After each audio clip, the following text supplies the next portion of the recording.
All right, thank you, Gobi, for the kind introduction. So my name is Ahmad Shukri. I'm the last speaker for this session.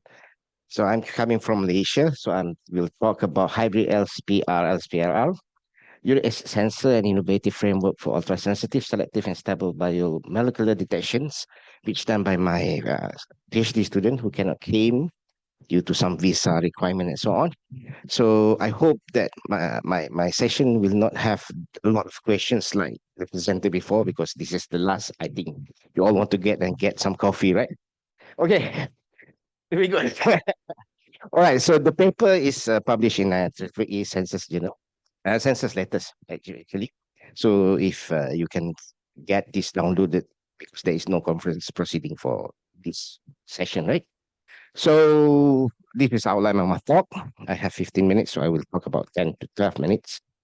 So introduction, so why uric acid? So uric acid is a final waste product form after breaking down urines.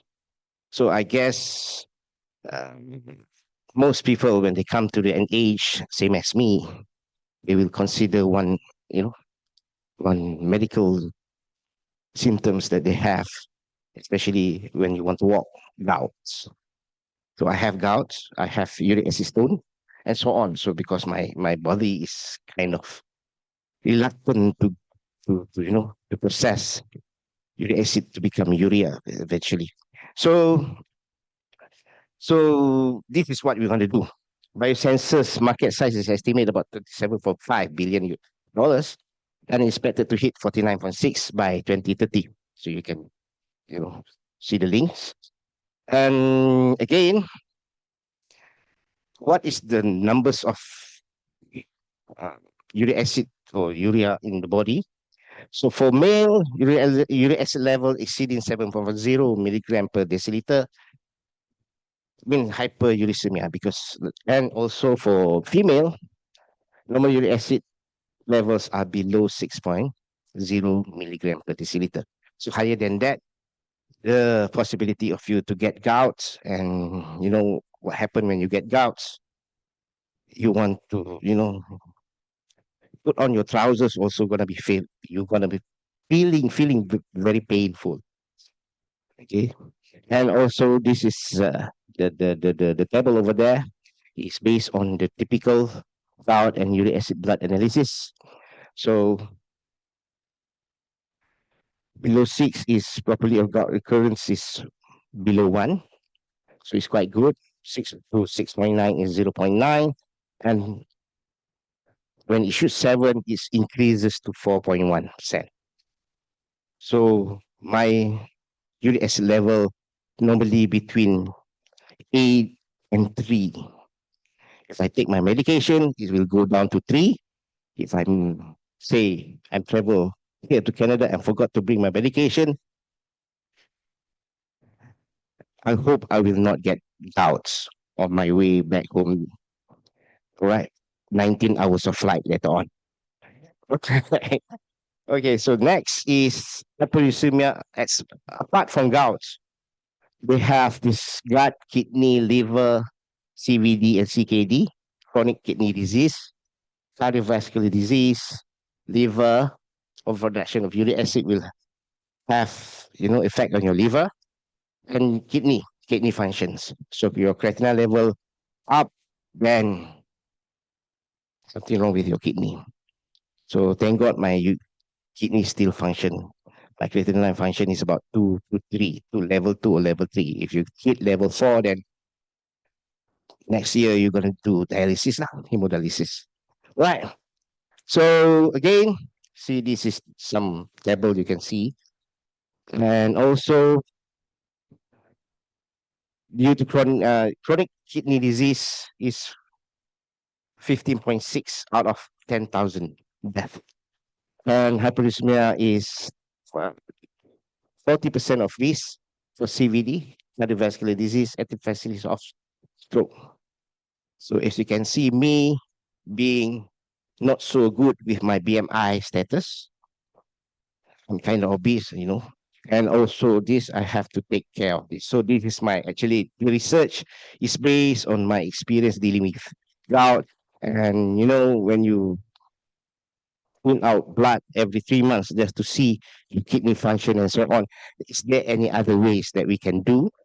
And yes, we can use SPR and not through blood, through saliva. So if you go and see the papers that submitted to this regulatory census matters, our previous papers are based on saliva. Okay, we are using saliva to detect uric acid. It's kind of small. So this work is actually an hybrid SPR-LSPR, surface plasmon resonant, and localized surface plasmon resonant.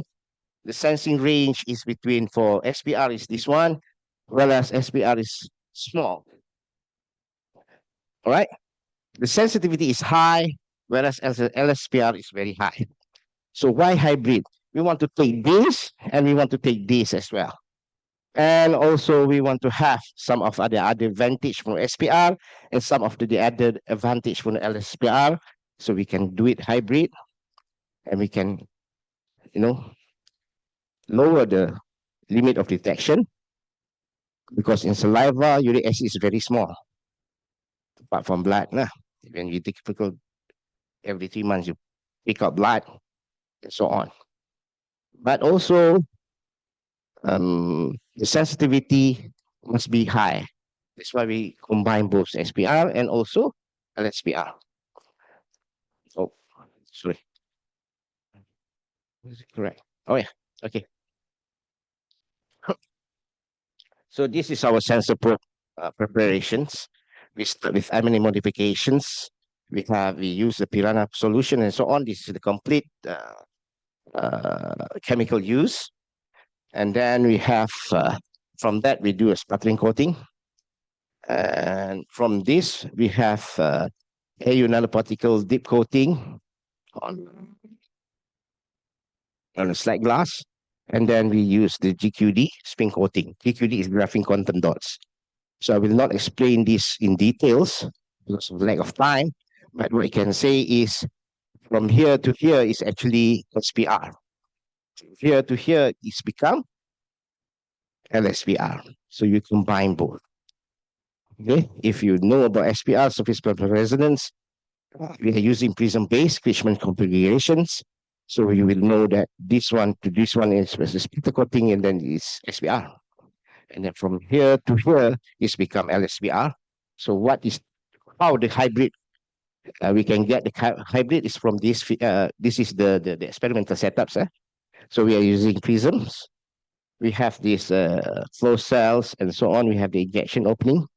And we put our samples or our uric acid samples. We are using ascorbic acid, whatever chemical that found in your saliva, we put it inside of these flow cells and so on.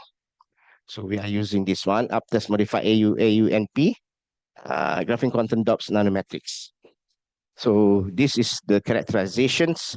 As you can see, the size of AU nanoparticle is around 50 nanometers. When you go above that 70 nanometers, there will be decreasing in SPR. So you cannot detect SPR anymore. When you go higher than that, when the goal become larger, so we found that 50 to 60 is about 50 to 60 nanometer is the best for SPR. And then we can get the uniform Mahdi. And from there, you can see the density of the gold AU nanoparticle. And you can see that when you, again, spin coat with GQD, aggregation occur. And these aggregations will actually have the localized surface plasmon resonance occur at the sensor probe itself. Right? So I have in a few minutes more. So go straight to the results. As you can see, this is angular separation between each. We check with distilled water and we differentiate the level of uric acid solutions, 1 milligram per deciliter up to 9 milligram per deciliter, and we check the SPR reflectance. And from that, we can see that The linear plots showing linear correlation between UA and concentration and resonant angle shift, which resulted to the sensitivity of 0.1828, increase from the normal SPR that we achieved in our previous publication, about 1.62.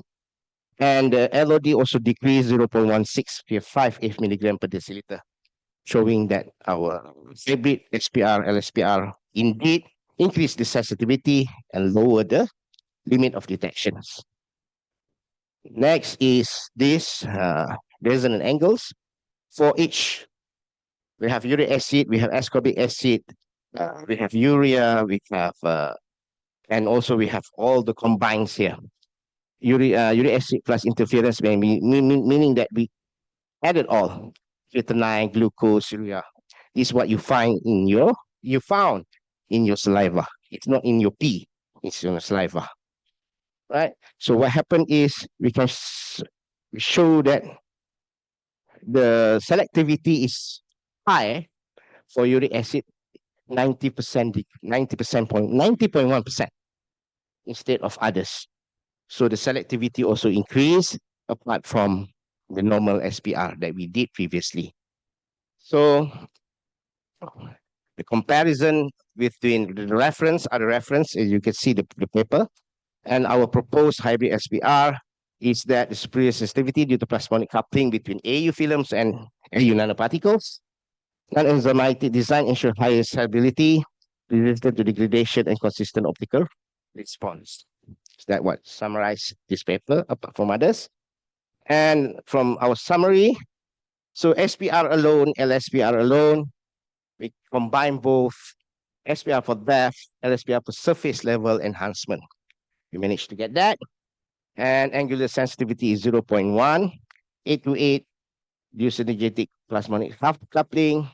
High selectivity, we achieve higher selectivity, 90.1 relative response to UA even with interference with others, and enhanced stability.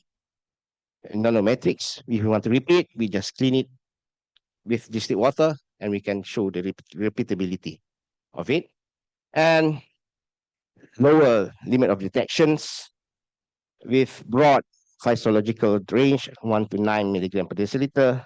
And this is real-time level-free. Yes, we have the benefit of modular integration for patient of care time.